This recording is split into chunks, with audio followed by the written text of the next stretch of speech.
आप सभी का स्वागत है आपके अपने YouTube चैनल जीएम स्टडी में। आज की इस वीडियो में हम लोग कवर करने वाले हैं क्लास 12 का हिस्ट्री का चैप्टर नंबर 5 का 2 नंबर वाले इम्पोर्टेंट क्वेश्चन। बहुत ज़्यादा इम्पोर्टेंट है क्योंकि यहाँ पर जो क्वेश्चन मैं आपको करवा रहा हूँ आपके एग्ज़ाम की दृष्टि से बहुत ज़्यादा इम्पोर्टेंट है। ठीक है, वर्मा प्लस क्वेश्चन बैंक, तो याद रखिएगा। तो चलिए वीडियो को शुरू करते हैं और बोर्ड की तैयारी पर फोकस कीजिए। समय बीत जाएगा, फिर आपके पास चंद दिन अगर बचे रहेंगे तो उस समय आपके माइंड में प्रेशर रहेगा और उस प्रेशर में आप तैयारी नहीं कर पाओगे। इसलिए आपसे हाथ जोड़कर रिक्वेस्ट है, एक शिक्षक अपने छात्रों से हाथ जोड़कर रिक्वेस्ट कर रहा है, तैयारी में लग जाइए। ठीक है, याद रखिएगा, जो भी टीचर से अगर आपको समझ में आती हो, चाहे वो हम ही है या फिर कोई और भी, उनसे आप कनेक्ट होइए, किताबों को ज़्यादा पढ़िए, एनसीईआरटी बुक को पढ़िए, लिखकर नोट्स बनाइए, देखिएगा जरूर आपको फल मिलेगा। याद रखिएगा, इतिहास गवाह है, जिन्होंने मेहनत किया उनको उनका फल जरूर मिला है, सोने वाले वो सोते रह गए। ठीक है, तो चलिए पहला क्वेश्चन क्या आपका, ध्यान से देखिएगा। अल बरूनी ने किस पुस्तक की रचना की थी? सारे क्वेश्चन 1000 इंपॉर्टेंट क्वेश्चन से भी ज़्यादा इंपॉर्टेंट है, याद रखिएगा। तो अल बरूनी ने किस पुस्तक की रचना की थी? तो अल बरूनी ने ताबुल हिंद नामक पुस्तक की रचना की थी। आगे देखिए नेक्स्ट क्वेश्चन क्या आपका, इब्न बतूता कहाँ के निवासी थे? तो इब्न बतूता आपका मोरक्को के निवासी थे। आगे देखिए नेक्स्ट क्वेश्चन, तीसरा नंबर, मोहम्मद बिन तुगलक ने इब्न बतूता को कहाँ का काजी नियुक्त किया था? मोहम्मद बिन तुगलक ने इब्न बतूता को, याद रखिएगा, आप लोग नाम में कंफ्यूजन मत होइएगा, मोहम्मद बिन तुगलक ने इब्न बतूता को, ठीक है, दिल्ली का काजी नियुक्त किया था। आगे देखिए next question, fourth number, Ibn Battuta किसके शासन काल में भारत आया था? तो इब्न बतूता मोहम्मद बिन तुगलक के शासन काल में, क्योंकि इन्हीं ने इब्न बतूता को काजी नियुक्त किया था, ठीक है, दिल्ली का, तो भाई इन्हीं के शासनकाल में आए होंगे ना। तो इस तरीके से क्वेश्चन को फिक्स कीजिए, आंसर कैसे देना है। आगे बढ़ते हैं नेक्स्ट क्वेश्चन, 5 नंबर, अल बरूनी किसके साथ भारत आया था? अब बात चल रही है किसका? अल बरूनी का। तो अल बरूनी महमूद गजनवी के साथ भारत आया था।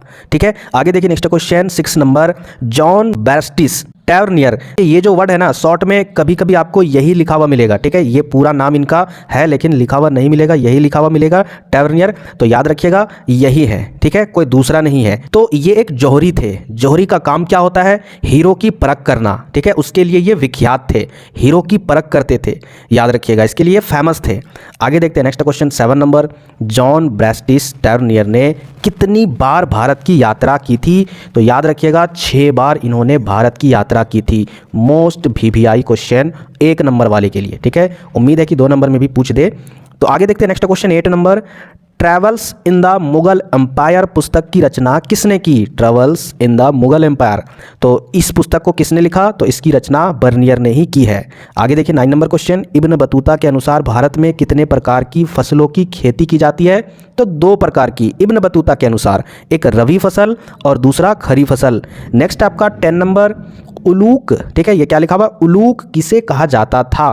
तो उलूक एक डाक व्यवस्था होती थी जिसमें लगभग 4 मील दूर तक, ठीक है, 4 मील दूर तक घोड़ों से डाक को ले जाया जाता था। ठीक है, डाक व्यवस्था, यानी इसको बोला जाता है अश्व डाक व्यवस्था और इसी को उलूक कहा जाता है। तो आप लिख सकते हो। अब यहाँ पर देखिए हम लोग क्या करेंगे, वर्मा गेस पेपर का जो भी इंपॉर्टेंट क्वेश्चन है उसको कवर करेंगे और ये भी आपके एग्जाम की दृष्टि से बहुत ज़्यादा इंपॉर्टेंट है, खास करके 3 नंबर वाले क्वेश्चन के लिए। ठीक है, तो यहाँ पर देखिए पहला क्वेश्चन क्या आपका, इब्न बतूता के भारत यात्रा का क्या उद्देश्य था? किस लिए भारत यह यात्रा किए? तो मोरक्को का निवासी था इब्न बतूता, आप सभी को पता है, मैंने आपको भी एक क्वेश्चन का आंसर बताया कि मोरक्को का निवासी इब्न बतूता को यात्राओं का बहुत शौक था, यात्रा करने का, भारत घूमने का, चीन घूमने का, या जो भी है जिस देश में वह यात्रा करना चाहते होंगे वहां भी। इब्न बतूता का मानना था कि अगर आप किसी देश के बारे में या स्थान के बारे में जानना चाहते हो, ज्ञान अर्जित करना चाहते हो, तो आप किताबों को मत पढ़िए उस देश के बारे में, उनके देश के बारे में अगर जानना है तो आप उसी देश में यात्रा कीजिए। ठीक है, इनका मानना था पुस्तकों के स्थान पर यात्राओं से अर्जित अनुभव को ज्ञान का अधिक महत्वपूर्ण स्रोत मानता था। ठीक है, उसने नए नए देशों और लोगों के विषय में जानने के लिए दूर दूर के क्षेत्रों का भ्रमण किया और इसी क्रम में उन्होंने, यानी इसी समय ही उन्होंने 1333 ईस्वी में भारत का आगमन किया था। ठीक है, यानी भारत आए थे, भारत की यात्रा किए थे। आगे देखिए नेक्स्ट क्वेश्चन, दूसरा नंबर, इब्न बतूता के अनुसार दिल्ली के बाजार किस चीज़ के केंद्र थे? तो यहाँ पर देखिए इसका उत्तर है दिल्ली के बाजार मात्र आर्थिक विनिमय के स्थान नहीं थे। मतलब बाजार में क्या होता है, पैसे का लेन देन होता है, सामान व्यवस्था वगैरह, वही चीज़ है आर्थिक विनिमय, बल्कि यहाँ पर सामाजिक और आर्थिक गतिविधियों का भी केंद्र था। तो ये क्वेश्चन उतना इंपॉर्टेंट नहीं है, ठीक है, आप इसे नोट कर भी सकते हो, नहीं भी कर सकते हो, कोई दिक्कत नहीं है। नेक्स्ट जो क्वेश्चन है बहुत ज़्यादा इंपॉर्टेंट है, मार्को पोलो कौन था भाई?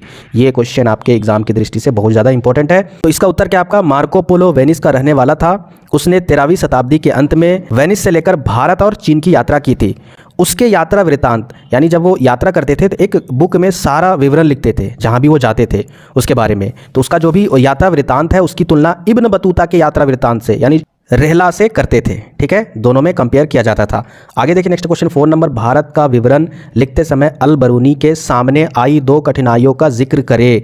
क्या कठिनाई आई थी अल बरूनी के सामने जब वो भारत आए थे?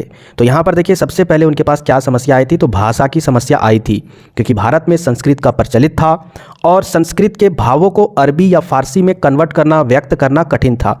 दूसरी समस्या धार्मिक रीति रिवाजों एवं मान्यताओं में भिन्नता भी थी। अगर कोई स्टूडेंट हिंदू धर्म के हैं, ठीक है, और उनसे अगर मुस्लिम धर्म के बारे में, उनके विवरण के बारे में डिटेल से पूछ लिया जाए तो वो ज़्यादा एक्सप्लेन नहीं कर पाएंगे। क्यों? क्योंकि उनका धर्म अलग है और जिसके बारे में बताने के लिए बोला जा रहा है वो भी धर्म अलग है। तो इस तरीके से उनके सामने भी यही कठिनाइयाँ आई थी। आगे देखिए नेक्स्ट क्वेश्चन 5 नंबर, मध्यकाल के भारत आने वाले 3 प्रमुख विदेशी यात्रियों के नाम का उल्लेख करें। इतिहास को 3 खंडों में बांटा गया है, ठीक है, पहला आपका प्राचीन इतिहास, दूसरा आपका मध्यकालीन इतिहास, तीसरा आपका आधुनिक इतिहास।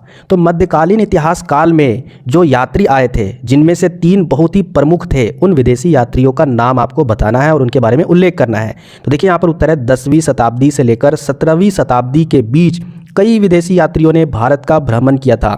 अपने यात्रा वृत्तांत में यहाँ की सामाजिक, धार्मिक, राजनीतिक स्थिति, रीति रिवाज आदि अनेक विषयों पर अनेक विचार प्रस्तुत किए थे। यानी उस देश के बारे में, यानी भारत के सामाजिक व्यवस्था, धार्मिक व्यवस्था किस प्रकार से है, यहाँ पर राजनीतिक व्यवस्था, राजपाट किस तरीके से है, यहाँ की रीति रिवाज किस तरीके से है, इन सभी विषयों पर पूरे तरीके से विस्तार से प्रस्तुत किया था। और इन सभी यात्रियों में जो 3 प्रमुख विदेशी यात्री थे, तो 11वीं सदी में उज़्बेकिस्तान से आए अल बरूनी, याद रखिएगा 11वीं सदी में उज़्बेकिस्तान से अल बरूनी, 14वीं शताब्दी में मोरक्को से इब्न बतूता, 17वीं शताब्दी में फ्रांसीसी जो यात्री था बर्नियर। ये तीनों इंपॉर्टेंट है, इसको आप याद कर लीजिएगा।